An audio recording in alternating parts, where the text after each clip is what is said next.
Morning students, बेटा आज हम वर्कशीट नंबर 4 करेंगे। यहाँ आप अपना नाम लिखेंगे और यहाँ अपने क्लास टीचर का नाम। आज का हमारा टॉपिक है आंकड़ों का दंड आलेख द्वारा निरूपण। आंकड़ों पर आधारित हमने पहले कई वर्कशीट्स की हैं। आंकड़ों का दंड आलेख द्वारा निरूपण का मतलब है जब हमारे पास आंकड़े प्राप्त होते हैं तो हम उन आंकड़ों को दंड आलेख पर निरूपित कर सकते हैं। उस दंड आलेख को देखने से ही पता चल जाता है कि आंकड़े किस पर आधारित हैं और क्या जानकारी हमें दी गई है। आइए शुरू करते हैं। यहाँ हमें एक प्रश्न दिया गया है। कक्षा 7 के कक्षा अध्यापक की आर के जैन ने सप्ताह के प्रत्येक दिन कार्यपत्रक भेजने वाले विद्यार्थियों के निम्न आंकड़े प्राप्त किए। वह इन आंकड़ों को दंड आलेख के रूप में प्रदर्शित करना चाहते हैं। इसका सीधा सा मतलब है बेटा कि कक्षा अध्यापक ने वर्कशीट्स भेजी, जैसे हम भेजते हैं। उन वर्कशीट्स का रिवर्ट बैक आया, आप लोग भी देते हैं। तो उन्होंने इन आंकड़ों को दंड आलेख पर दर्शाना था। पहले तो उन्होंने इसकी एक सारणी बना ली है। अब उन्होंने इसका दंड आलेख पर निरूपण करना है। दंड आलेख पर निरूपण करने के लिए हमें इसके लिए कुछ चीज़ों की आवश्यकता होती है। दंड आलेख बनाने के चरण होते हैं। देखिए, आंकड़े संग्रहित कीजिए। सबसे पहले है आंकड़ों को इकट्ठा करना। फिर आता है दूसरे नंबर पर एक्स अक्ष व वाई अक्ष बनाइए। तब हमें आंकड़े इकट्ठे करने के बाद एक्स अक्ष, ये है हमारा एक्स अक्ष और ये है वाई अक्ष। एक्स अक्ष को मापांकित कीजिए दिन, क्योंकि यहाँ पर हमें जो आंकड़े मिले हैं बेटा इस प्रश्न में, इसमें पूरे सप्ताह का वर्णन किया गया है और विद्यार्थियों की संख्या दी है। तो हमने यहाँ एक्स अक्ष पर दिन लिए हैं और वाई अक्ष पर विद्यार्थियों की संख्या ली है। इसके बाद बेटा वाई अक्ष को नामांकित कीजिए और 1 सेंटीमीटर, क्योंकि बेटा यहाँ पे हम बच्चों की संख्या को, जो कि जैसे सोमवार की दी है 34, उसको हम बड़ा करके नहीं दिखा सकते, इसलिए हमने वाई अक्ष को 1 सेंटीमीटर = 10 विद्यार्थियों के बराबर माना है। वाई अक्ष पर हमने विद्यार्थियों की संख्या ली है और 1 सेंटीमीटर को हमने 10 विद्यार्थियों के बराबर लिया है। तो इसलिए हमने यहाँ पर जो गैप लिया है बेटा, इसका मतलब है बेटा कि जो हम वाई अक्ष पर विद्यार्थियों की संख्या लेंगे वो 10-10 के अंतराल पर लेंगे।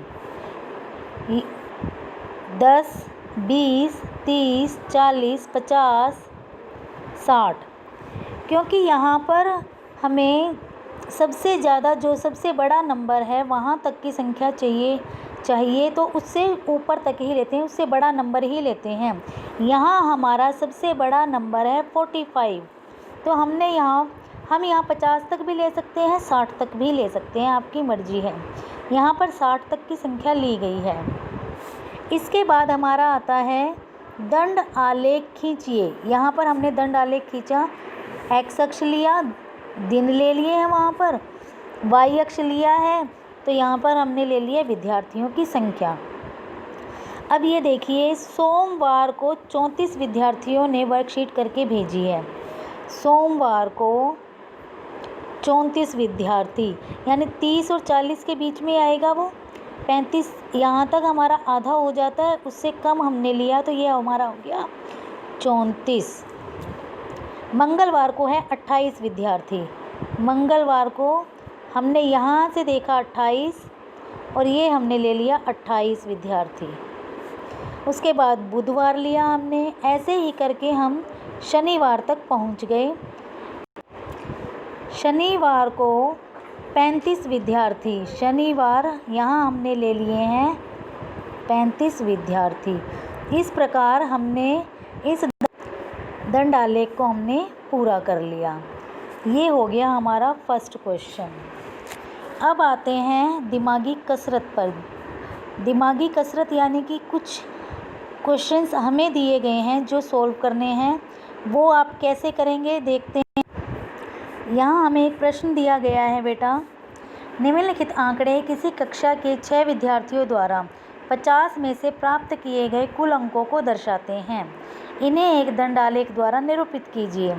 अब हमें यहाँ पे 6 विद्यार्थियों के आंकड़े मिले हैं, ABCDEF। विद्यार्थियों के नाम हमें ABCDEF करके दिए गए हैं और उन्होंने 50 में से कितने कितने अंक प्राप्त किए वो यहाँ पर हमें दिए गए हैं। अब इन सब को हमें दंड आलेख पर निरूपित करना है। ये देखो बेटा, यहाँ पर हमने x एक्सिस और y एक्सिस ले लिए हैं। x अक्ष पर मैंने विद्यार्थी का नाम लिया और y अक्ष पर प्राप्त अंक।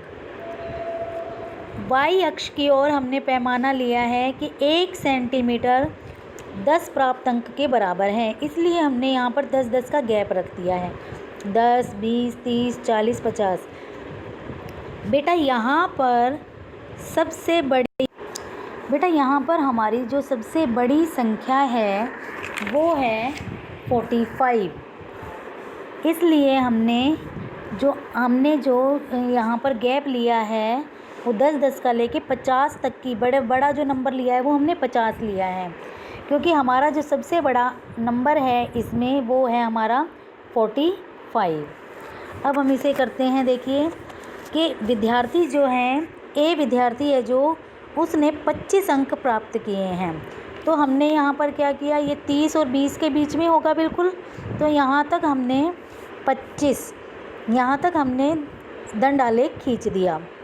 उसके बाद है बी विद्यार्थी है जो उसने 36 अंक प्राप्त किए हैं, तो वो 35 से थोड़ा सा ऊपर होगा बेटा, तो वहाँ ये हमने लिया, यहाँ पर ये दंडालेख बनाया है और ये हो गया हमारा 36। इसके बाद आती है सी की बारी। सी पर है हमारा बेटा 42। 42 कहाँ, 40 से ऊपर जाएगा, तो ये हो गया हमारा 42। उसके बाद आता है डी ने प्राप्त किए हैं 29 अंक, तो 30 से कम रहेगा, इसलिए हमने ये 30 से कम रखा, तो डी पर हमने दंडालेख बना दिया, ये हमारा 29। ई ने प्राप्त किए हैं 39 और एफ ने प्राप्त किए हैं 45। तो इन सब ने जितने जितने अंक प्राप्त किए ए से एफ तक, उन सब के अंकों को हमने इस ग्राफ पर दिखा दिया और ये हमारा दंड आलेख पूरा हो गया है। इस प्रकार ये हमारा पहला क्वेश्चन कंप्लीट होता है बेटा। आप सभी को समझ में आ गया होगा। दूसरा प्रश्न है हमारा, छठी और 7वीं कक्षाओं के 200 विद्यार्थियों से उनके मनपसंद रंग का नाम बताने के लिए कहा गया, ताकि यह निर्णय लिया जा सके कि उनके स्कूल के भवन का क्या रंग रखा जाए। इसके परिणाम निम्नलिखित सारणी में दर्शाए गए हैं। इन आंकड़ों को एक दंडालेख द्वारा निरूपित कीजिए। इसमें बेटा 200 विद्यार्थी हैं, 200 विद्यार्थी हैं छठी और 7वीं के, उनसे उनके मनपसंद कलर पूछे गए हैं, ताकि भवन है जो स्कूल है उसका कलर वही करवाया जा सके जिसका मत सबसे ज़्यादा होगा। जो सबसे ज़्यादा बच्चे जिस रंग को पसंद करेंगे उसी रंग का कलर स्कूल के भवन पर किया जाएगा। तो इसलिए 200 विद्यार्थियों से पूछा गया कि उन्हें कौन कौन से कलर पसंद है और उसका एक दंडालेख बनाया गया। दंडालेख बनाने का मतलब ये है कि उस दंडालेख को देखते ही ये पता चल जाता है कि ये किस बारे में है, कौन सी जानकारी दे रहा है। पूरी जानकारी हमें उस दंडालेख को देखने से ही मिल जाती है। चलिए अब इसे स्टार्ट करते हैं। सेकंड क्वेश्चन है बेटा आपका, यहाँ पर आपको सबसे बड़ी संख्या दी गई है 55। तो हमने जो पैमाना लिया है वो y अक्ष की ओर ही लिया है। ये है हमारा y अक्ष और ये है हमारा x अक्ष।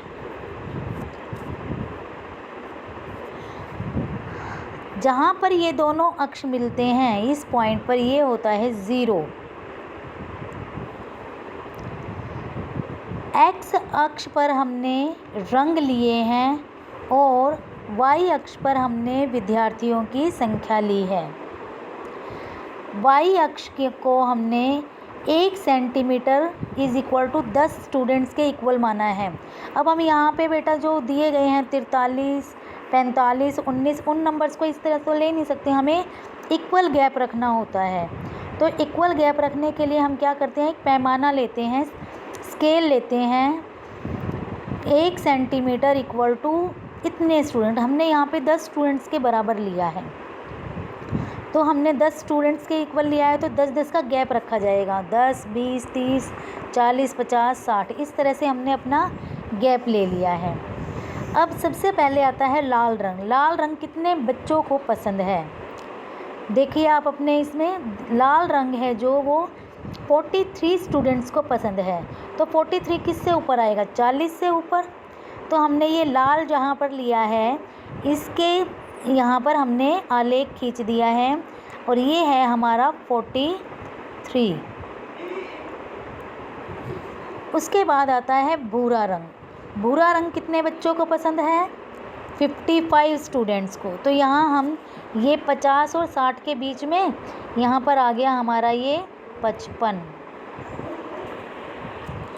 फिर आते हैं नीले रंग की बारी। नीला रंग कितने बच्चों को पसंद है? 19, जो कि 20 से थोड़ा सा कम होगा बेटा।